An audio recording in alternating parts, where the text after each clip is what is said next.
Gur mágad ceann Carla. Gach lá bíonn anamar cadíine ag fáil bháis de turú an bhíras seo. Anamarcha ag gairí tain, agus atá fós an ospedéal. Suoine orthú go léir, agus déanamh míad comhrón leo in nniu díreach mar dhéanamh míad gach lá. Agus deascéile ag bhfuil míad ag dul ar aghaidh sa tro ceart.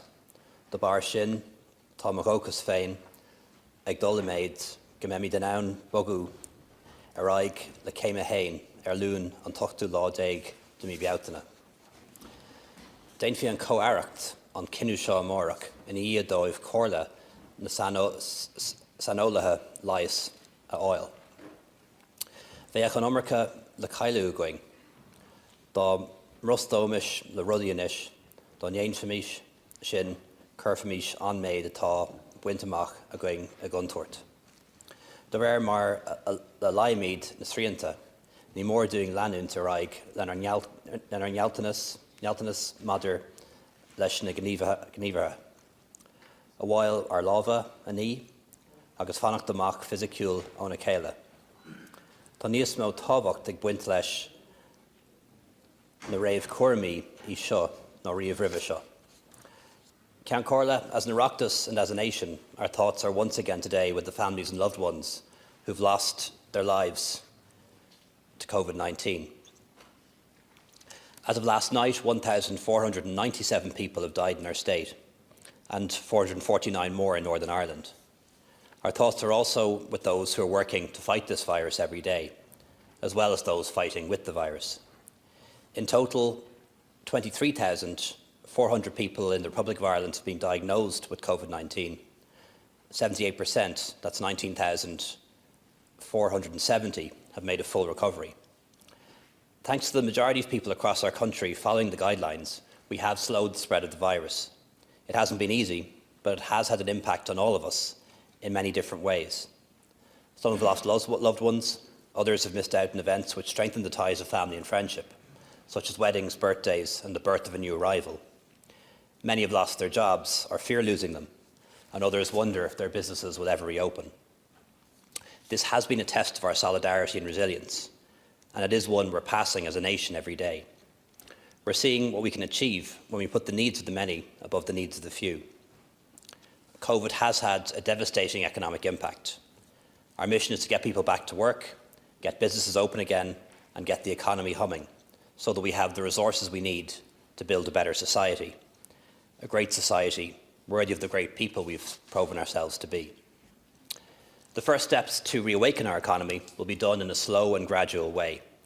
At all times, we will maintain an intense focus on the virus and follow 4 guiding principles: isolate, test, trace and treat, so that we can quickly react if things go wrong and if there is an increase in cases.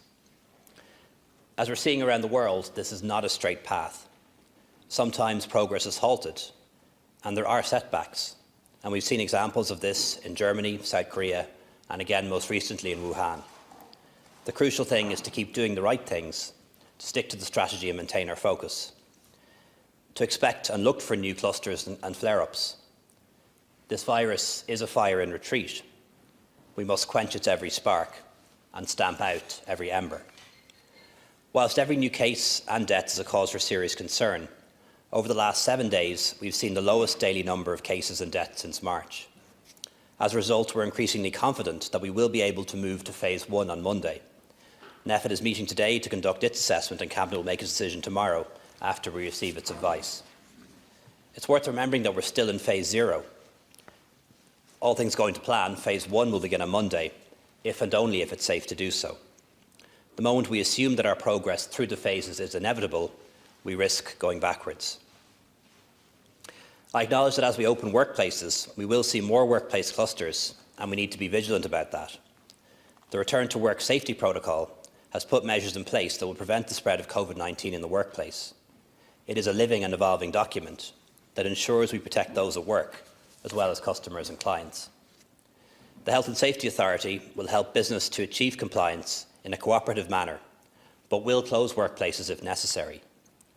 I want to extend my thanks to the unions and employers' bodies for working with government to develop a protocol and for playing their part in this time of national crisis. We may, in the coming weeks, as Germany has, see an increase in the R number as we ease restrictions. So after May 18th, we need to be more disciplined and act more responsibly than ever before when it comes to vital public health actions. No handshakes, keeping a physical distance of 2 metres wherever possible, washing our hands regularly, sneezing or coughing into a tissue or our elbow, and staying at home and self-isolating if we become sick. Face coverings, visors, sneeze guards, while they have a role, are no substitute for any of this. I have every confidence in the Irish people to embrace this new normal. As we know, extensive travel restrictions are in place. We're requiring that all people arriving in our ports and airports must complete a public health passenger locator form and self-isolate for 14 days. There are exceptions like supply chain workers or people stopping over in one of our airports before travelling onwards, or of course people on their way to and from Northern Ireland. We're examining means to strengthen these actions in the next few days. However, we must also remember that we have a land border with Northern Ireland that we want to stay open, a common travel area with the UK that we want to preserve, and our right as European citizens to travel, study and work anywhere in the European Union, which we want to uphold. While these rights may be restricted for a time due to the pandemic and public health emergency, it is our policy to resume normal travel for business, leisure, study and visits to friends and relatives as soon as it's safe to do so, but not before.